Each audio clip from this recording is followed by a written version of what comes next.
Hello and welcome to the Think Big series brought to you by PSG.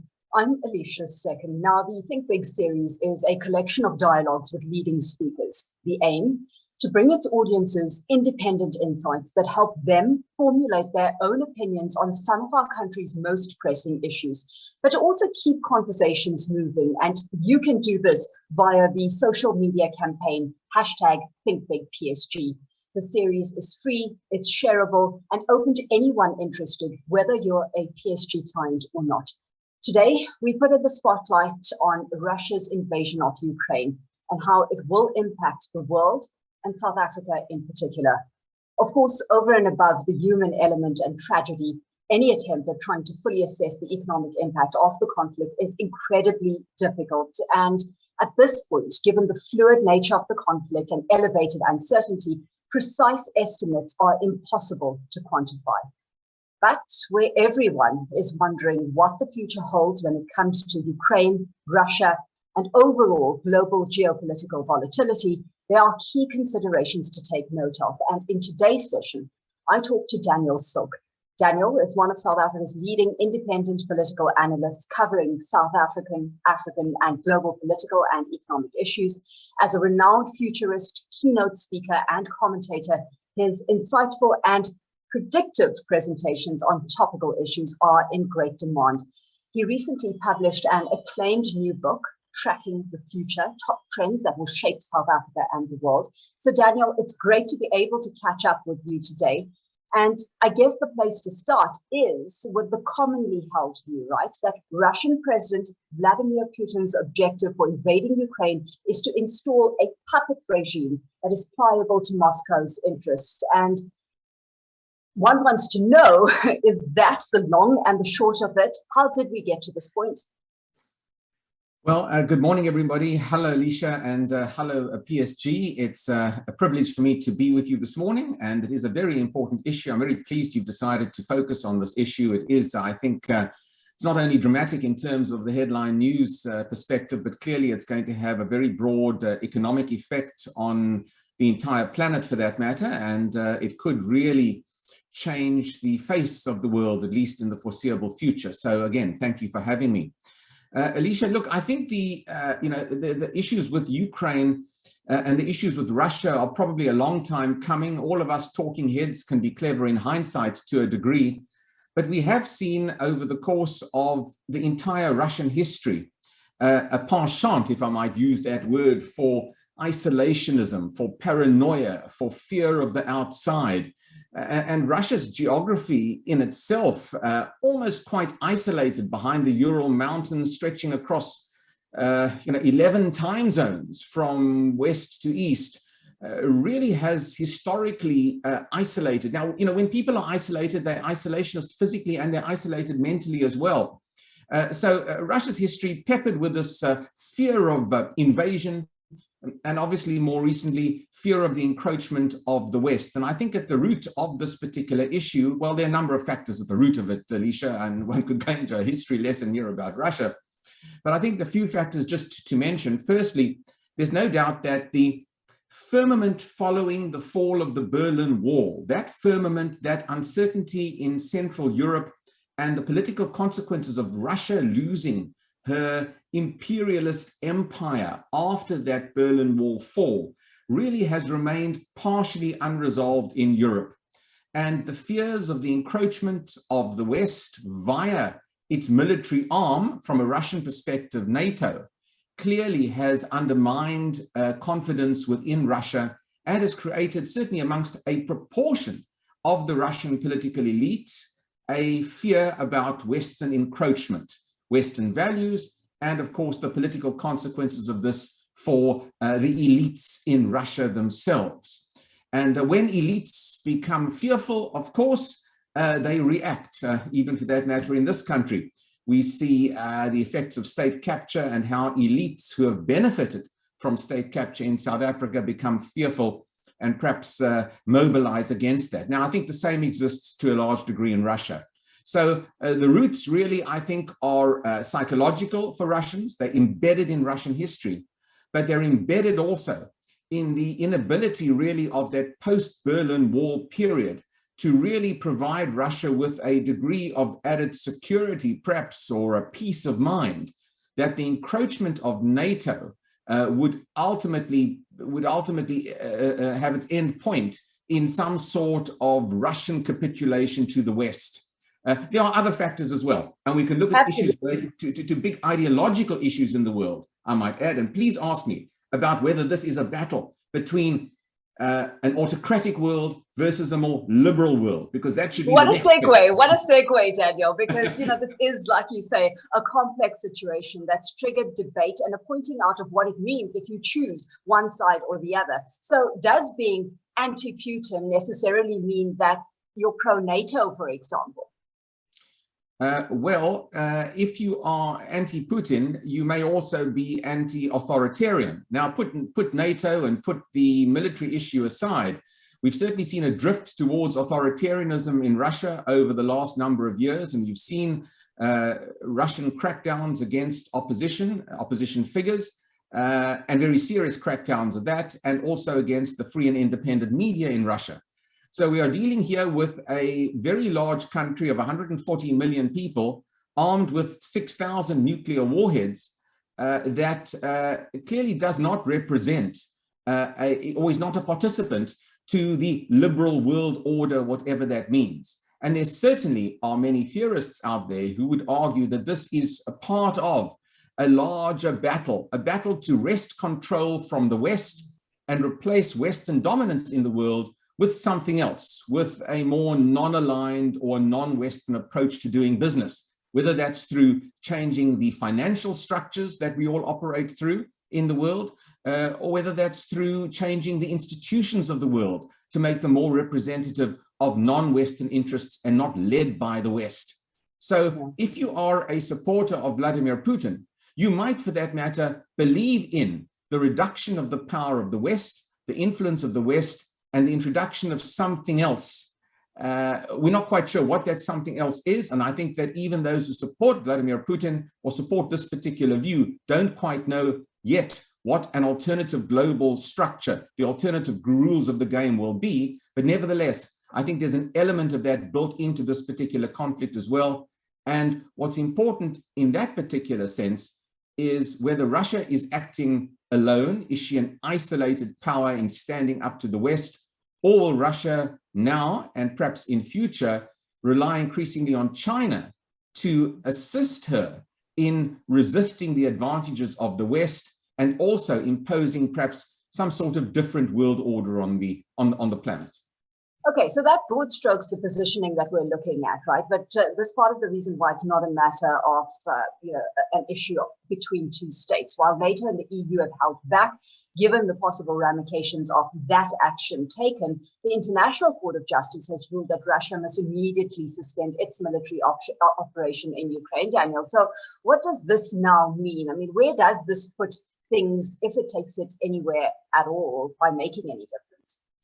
Well, I think, you have the decision by Vladimir Putin, and by all intents, it seems as though he has led that decision, and he has led that decision without that much consultation, even with some of his most senior officers. And I think that for Vladimir Putin, if you read his history and you try to understand the man, defeat is going to be very, very difficult for him to accept. So we're in a position now where clearly a degree of face saving is going to be required if there is to be some sort of negotiated settlement. But I do want to make the point here that in the Ukraine itself is a large country. Remember, it's the largest country in Europe, over 40 million people. It also is a breadbasket, not only to its own population, but in exports of wheat and other critical food-related crops to the outside world. And for a Russia that is ultimately a declining empire in itself, Russian population is beginning to shrink. Its global reach is a lot more limited than, for that matter, China's. Shoring up the Ukraine as part of the broader mother Russia also provides Russia with a sense of security, a sense of self-worth, a sense of power that had diminished as a result of the end of the Cold War. So there are elements in this conflict that are big picture elements, and there are elements also that relate to what I would regard as the existence of Mother Russia in the minds of many Russians. So it's therefore a very complex conflict And I think one shouldn't be too narrowly focused on aspects of it. The bottom line, to really answer your question, is that this conflict now has resulted in achieving precisely the opposite as to what President Putin would have liked. He has galvanized the West and other supporting nations against Russia. He now finds himself the most sanctioned country in the world, just in the last 24 days or so since the invasion. And ultimately, he has strengthened NATO in the resolve of the existing NATO countries and those candidate NATO countries to bolster the alliance even further into the future, to contain Russia into the future. So at this it's point, not the Daniel, way to go if you don't want Russia on your doorstep. Any isolationist thinking is far gone at this point, right? There's a series now of domino effects to consider. So let's get into that, because we've already seen some of the dominoes start to fall and the economic reverberations being felt via rising commodity prices, for one. So talk us through some of those consequences and how the effect on any South African's pocket becomes an increasingly hard one to ignore. Yeah, I think the effect obviously is going to be felt everywhere across the world. So it really doesn't matter to a degree whether you're in South Africa or whether you're in Washington or whether you're in Berlin. Everyone is going to be paying more for critical commodities, and in particular, the one that hits us the most and the most immediately is clearly the fuel price. Now, for us in South Africa, the big issue will be the fuel price increases that are coming. They were coming prior to the Ukraine invasion, and I think from an economic point of view, the post-COVID period itself has been characterized by supply shortages. So you've got the supply shortages as a result of the COVID period, plus the supply shortages as a result of the ban on Russian oil imports and on the supply chain of Russian oil coming out of that particular region, providing this double whammy on the oil price. Now, we know in developing countries in particular, that poorer segments of the population spend a much greater degree of their disposable income when it comes to critical aspects like fuel, transportation costs, like food costs as well. And therefore, there are specific countries in this world who are really going to feel the pinch. South Africa will feel it on oil and transportation costs for sure. Fortunately, we are relatively food secure. And I say relatively food secure because we, of course, do have some wheat imports into our country. And as a result of the bread basket of Central Europe being disrupted as a result of this war, we are likely to see wheat prices increase and bread prices increase as well. So we will not be saved on the food price aspect of inflation. But as we stand at the moment, possibly we're just marginally better off than certainly many other countries in the world. I think of Egypt, and you would think of Turkey for that matter, Tunisia. Many of the North African countries really heavily reliant upon Russian gas and, of course, on food supplies coming out of that region. But it's not going to absolve us of the effects and pressures. And I have to say as well, from a global perspective, you've seen just in the course of the last day or so, the US Fed begin an interest rate hike cycle. That cycle, which we would have predicted would have been perhaps 4 interest rate increases for the next year, now looks as though it could be the maximum of 7 interest rate increases.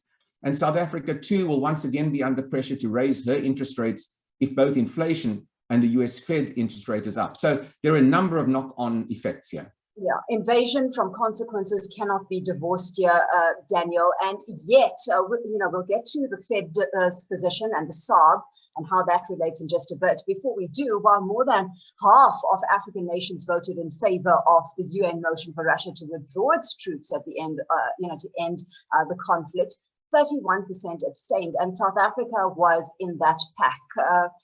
And let's face it, right? Abstaining is seen as tantamount to supporting the Russian action in Ukraine. So just how tarnished a view of South Africa is there out there right now? And have you noted any shifts or, changes in diplomatic language with South Africa, which indicates a possible redrawing of the geopolitical map?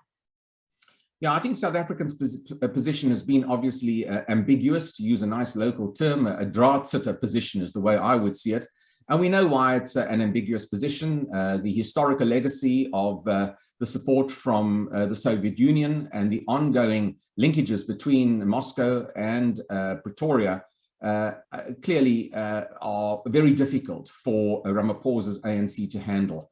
And this awkwardness of the last few weeks, contradictory statements, the lack of willingness to really condemn the worst parts of the invasion itself, the killing of innocent people in particular, really, I think, has put South Africa in a difficult and troublesome position as a result of this. Now, within the broader global community, I think the international community and the West in particular are probably less concerned about South Africa's position now and more concerned about the immediate issues of a potential escalation in Europe. So South Africa can get away to a degree with taking what it regards as a neutral stance. You must remember that India as well, one of the other participants of the BRICS group of nations for that matter, has also taken a neutral stance. India has much more extensive trade between herself and Russia. South Africa's trade with Russia is negligible. In fact, less than 1% of our total imports in South Africa come from Russia. So the issue in South Africa really is an historic, a legacy issue as to why we wish to remain as neutral as possible. But I think that it doesn't help South Africa. It muddies the water. Do we go, sorry to interrupt, Daniel, but do we go as far as saying African citizens and sovereign interests have given way to Russian priorities? Well, I think, the historical legacies have. And I think that what we I think are going to find is that this kind of drought sitter attitude muddies the water when South Africa goes to seek foreign investment, goes to seek those connections that it so desperately needs to kickstart our domestic economy. It's not going to endear us to many Western interests. And I think it's not likely it's going to affect us in terms of getting that investment. It just adds a layer. It adds a layer of uncertainty, of questioning about the bona fides of South Africa and where South Africa will be positioned in future. Should we be looking at a different global structure? Which side of the world will South Africa fall on? Look, okay, so with that potential, Daniel, that it affects trade patterns and investment as the rules of the game change, what does South Africa have to be wary of here as it adopts, dare I say, an almost two-faced stance? Because while trade with Russia may be minimal, that's not where the impact on trade gets ring-fenced. Well, of course, on the broader philosophical issue, South Africa doesn't want to be on the wrong side of history. And over time, the way this event can play itself out can still be seen as a defeat for Russia. It can also see as a political defeat for Vladimir Putin. And if you put all your diplomatic eggs in one basket in being as neutral as South Africa seems to want to be, you can really undermine your own reading of where history will take us. So that's on the broad philosophical point. But I think South Africa also sees itself as a potential mediator in this conflict, given the good relations with Moscow. And for that matter, the country, South Africa, has tried to steer this middle road, but it's not really a middle road if you're only prepared to engage with Moscow and not prepared to engage with Kiev. I mean, if you're going to be a mediator, you really need to be able to endear yourself with credibility on both sides of this particular equation. So I do think that South Africa has to be a lot more careful about this lack of involvement from a moral and ethical perspective, because ultimately that's what we're dealing with here. We're dealing with the attacks by Russia on civilian targets. And South Africa is very quick to criticize other countries across the world when this kind of issue happens. And I think particularly of issues relating to Israel and the Middle East. But she is not equally prepared to take the diplomatic plunge on an issue relating to excesses executed by Moscow. And I think that really undermines South Africa's position. And I might also add, it also undermines South Africa's broad history, given that the ANC came to power on the back of global sanctions, which assisted in the removal of the apartheid regime. You can't choose which sanctions you support ultimately. And in this particular case, the ANC really has to be very, very careful about falling into what I would call a diplomatic trap set by Russia, which I don't think will provide it with enough sustenance globally to withstand the Western pressures. And those Western pressures are being felt, Alishia, and even, within PSG, and it's going to be felt amongst the financial services community in dealing with clients who come from Russia. And, I'm certainly aware of financial institutions in South Africa who have been getting requests to manage capital and manage cash from wealthy Russian clients, and banks and brands in South Africa themselves within the private sector are going to have to be very careful about taking on that kind of business. Now, the private sector is going to be forced to comply with the global regulations to a degree. The South African government is going to try and play at all sides and be relatively friendly if it can to Moscow. There's a disconnect, therefore, between the way the private sector handles this and the way the states, or on a diplomatic level, handle this. I'm just going to throw in a quick question on sanctions and, just looking at the flip side of the coin for a minute, Daniel, do you see the bit of support Russia's managed to derive being enough to circumnavigate the sanctions that have been imposed? I mean, is there enough muscle to shore up supply chains, for example?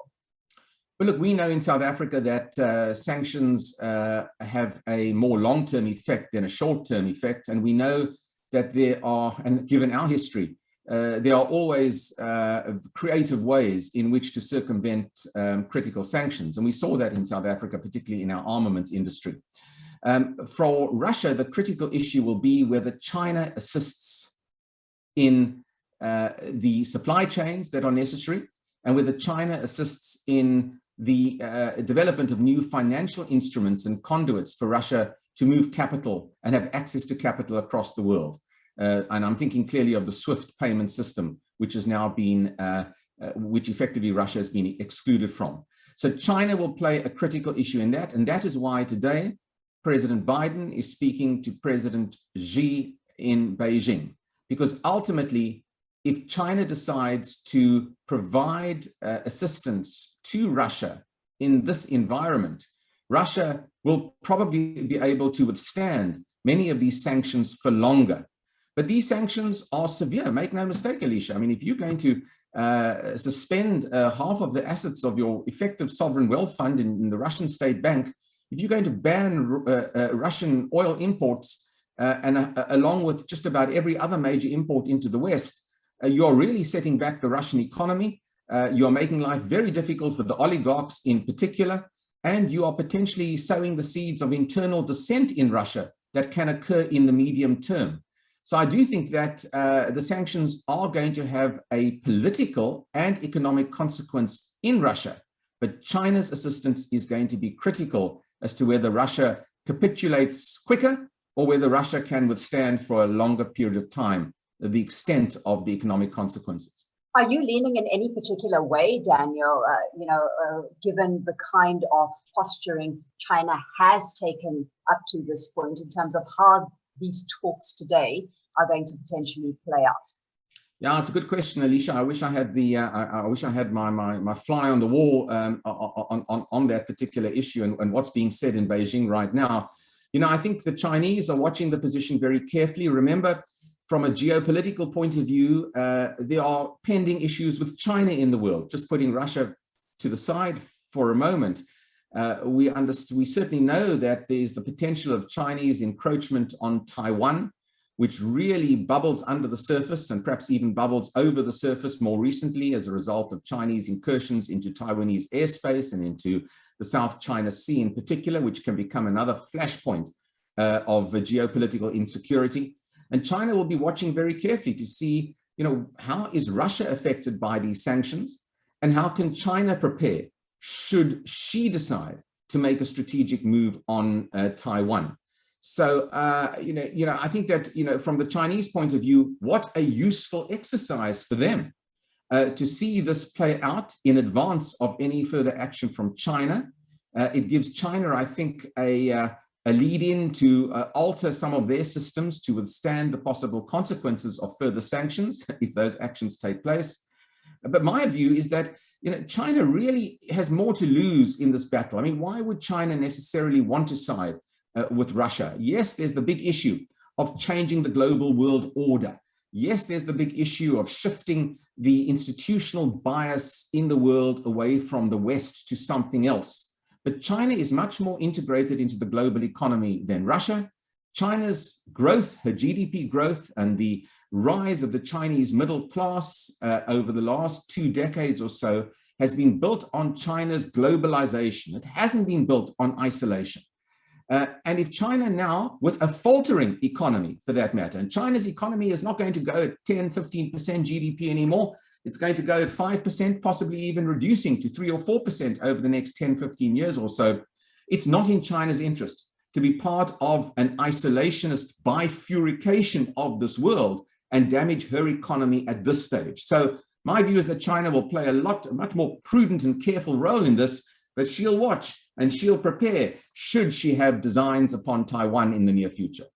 Yeah, Daniel, and this brings us now back to what you already kind of alluded to right at the top, and that risks in play for the world and South Africa alike. I mean, we've got rising inflation threatening to derail growth and potentially destabilize social cohesion as well. This as utility, transport, food costs, so on. You mentioned them all.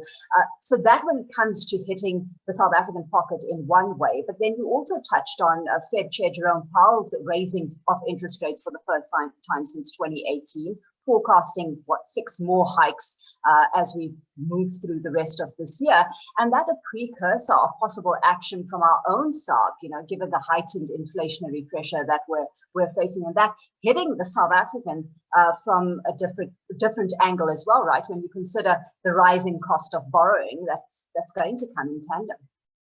Yeah, Alishia, the rising cost of borrowing is going to be a factor. I can tell you countries across the world, and I'll come to South Africa in a moment, but countries across the world are going to have to borrow more because they're going to have to up their defense budget.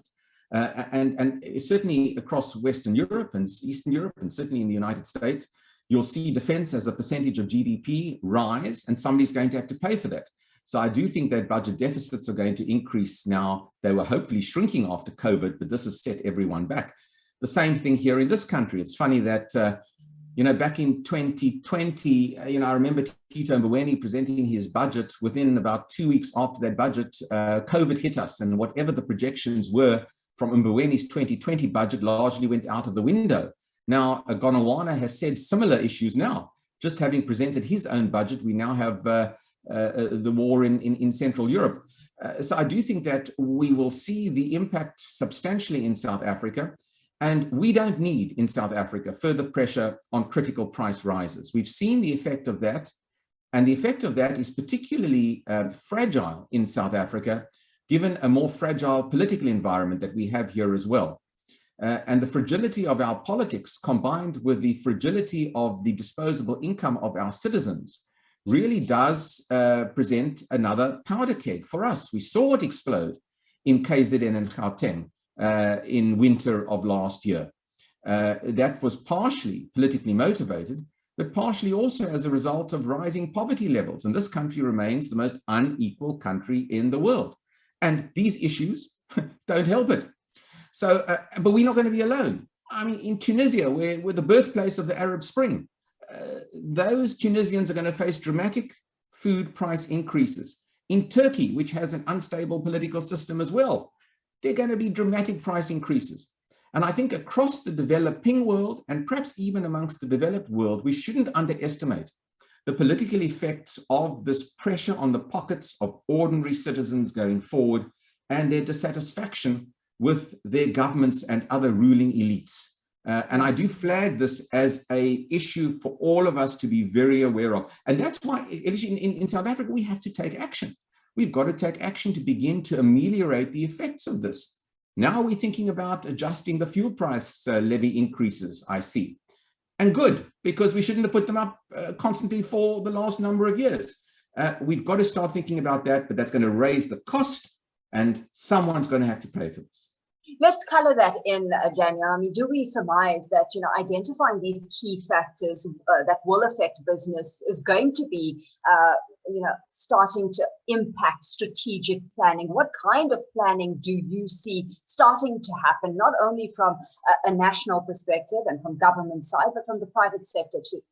Yeah, just quickly from the government side, just when government was getting a grip upon the public service wage bill, one thinks it was getting a grip, rises in inflation are going to potentially set that back. So the biggest headache, I would argue, is now for government in trying to trim its own expenditure bill, in trying to, broadly speaking, reduce our reliance upon debt. And that's a challenge for government. For the business sector, obviously, as well. The business sector has trimmed their cost structures dramatically over the last few years as well, particularly through COVID. But they're now faced with an additional round of reviewing, certainly, I think, the supply side of the equation. I think the big issue here is going to be on supply chains, finding supply chains that are more reliable, closer to home. Again, it's not just a South African issue. This is going to apply to corporates across the world. The reliance upon global transportation networks is becoming politically tougher and becoming more costly as a result of COVID and this particular crisis. And I think that's where businesses are going to be looking to change their particular orientation. Now, that's good news in a sense for the African continent. We need to improve continental-wide supply chains. And certainly in South Africa, localization, which I broadly support, although it's not so easy just to substitute imported products and make them locally. You've got to tool up, you've got to have a cost structure, you've got to have a labor relations regime, you've got to have a favorable tax regime as well. So what we need to do in South Africa is we need to incentivize the localization of production. We need to deregulate and make it easier for supply chains to be bolstered domestically in our country.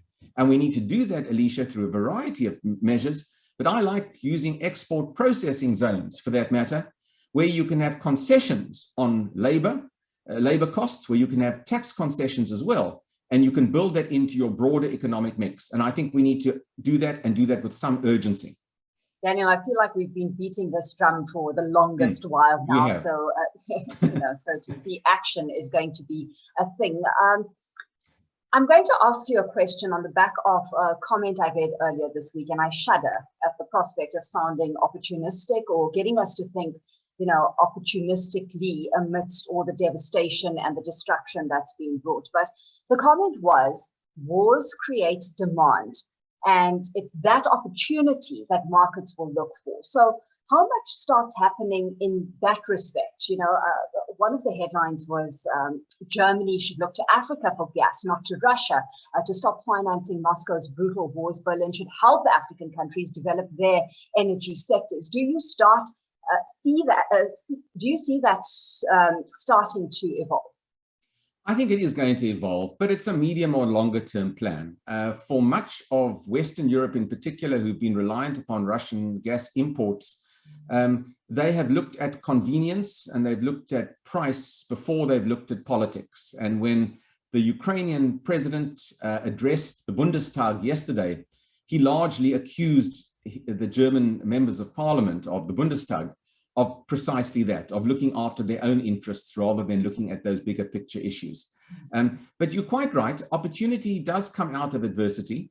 And I think that in terms of the African gas export market, there's certainly potential, but there's a logistical and hardware process that can take many, many years, not to mention the regulatory environment as well. So I think it's very much a medium to longer term effort. But I think the result of this is going to be that Western Europe in particular are going to reorientate themselves away from the commodities that Russia supplies, and those countries with those commodities are going to be what I call leverage nations. Leverage nations.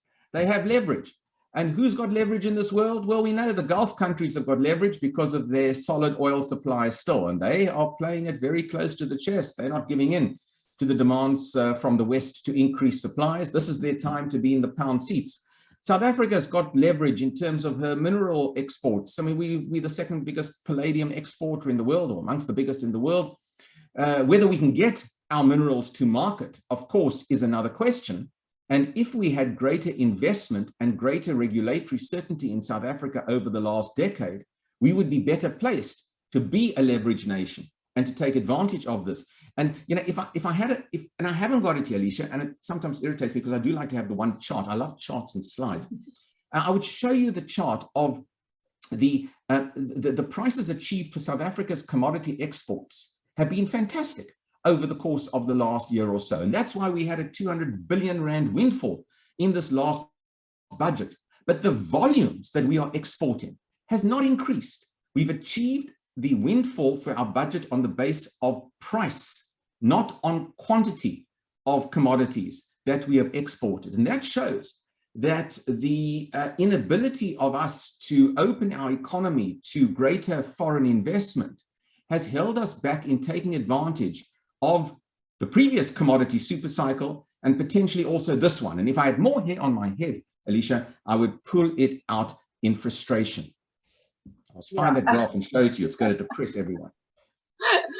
Luckily, we don't see you at that point at this stage, Daniel. Let's take a look at South Africa's positioning, because we're nearing the end of this conversation, right? And after everything we've outlined here, the potential scenarios, the ramifications, do you see this pushing South Africa to taking a more definitive stance on Ukraine-Russia issue? Because, as with apartheid, we've seen a neutral position is not an option, and it's likely to face nasty side effects in the long run. We've seen a little bit of a shifting from President Cyril Ramaphosa overnight, but it's been ever so slight. Yeah, I have to say, I don't see South Africa shifting from her current stance, nuanced here and there, as you've indicated. But no, I think South Africa will remain as out of the fray as far as possible. Of course, we are geographically quite isolated anyway from Western Europe, just from that strategic point of view. And strangely enough, Alishia, we haven't seen that bad economic effects other than the inflation issues here. You've seen the rand strengthen over the course of the last few weeks or so. You've seen South Africa debt again being bought by foreign buyers. You've seen our equity market remain relatively buoyant, with the exception of those stocks that have some Russian exposure, I might add. So you haven't really seen a particularly negative consequence of this going forward. The rubber might still hit the road on the issue if this is a prolonged conflict. But I think South Africa, along with India, along with sort of the other partners who have a strategic interest, whether it's legacy or whether it's economic, are going to remain on the sidelines here. They're going to watch very carefully to see what happens. I don't expect a major shift in South Africa to begin critiquing Russia. Okay. I don't think we can just expect that. Overall, are we on the pathway, Daniel, to escalation? What do you see being the key break to any escalation at this point? Well, as an analyst, one always says, who's got more to lose here? For Vladimir Putin, he has the potential of destabilizing his country and, for that matter, his own political future. The war itself seems to have been militarily poorly handled. The logistics have been weak. The long delays in getting supplies, particularly to Russian troops, seem to have set back the advance of the war. You would assume that President Putin would have wanted this over within a few days. Perhaps his reading was that Ukraine would capitulate or would welcome the Russian troops in, just as Crimea capitulated back in 2014. The wrong reading of the position has left him vulnerable. That's the bottom line. Putin is vulnerable politically and also as the head of the military campaign. And I think when you're vulnerable, you've got to look for an exit strategy, for an off-ramp. And I suspect there are now efforts for that. And largely that will center around Ukraine giving up her aspirations to join NATO and being effectively disarmed. Those are the two big issues that I think Putin wants. In exchange, he'll have to leave Mr. Zelensky or President Zelensky in power, which is something he didn't want, but he's going to have to leave him in power. And the two sides are going to battle as to whether there will be some sort of division or partition of the Ukraine going forward. And that will be up for negotiation. Well, it's been a pleasure, Daniel, catching up with you this morning. Of course, we've got all eyes on what's playing out, not just, Russia and Ukraine, in Russia and Ukraine alone, but how this starts to reverberate globally. It's going to be one that we're going to, like I say, be keeping an eye on, and we're holding our breath as well. At this point, I'm going to say a goodbye to you and bring in Adrian Pask from PSG now, just to round this discussion up and conclude with a few words from PSG's side. Adrian. Right, thank you very much. And thank you, Daniel, for sharing your fascinating insights on what is a very complex matter. I think this discussion certainly highlighted the importance of three things. Firstly, thinking long-term, through the immediate challenges that we're facing collectively, while still navigating and managing risks effectively. Secondly, managing a well-diversified portfolio and maintaining that portfolio at those diversification levels at all times. And then lastly, partnering with a specialist that can help investors navigate these complex scenarios. So I would like to remind our audience that that is exactly what PSG is here for. We have seen these high impact events before, and our award-winning strategies have demonstrated the ability to deliver during these events. So many thanks again from PSG side on this, and to our audience for listening in this morning. Back to you, Alishia. Thank you. Adrian, thank you so much. Of course, that's Adrian Pass from PSG Wealth. Just with a few concluding remarks from PSG side. Thank you, Adrian. Thank you, Daniel Silke, who's a political analyst, for having joined us this morning, for sharing your insights on, like what Adrian has highlighted, is a very complex issue right now.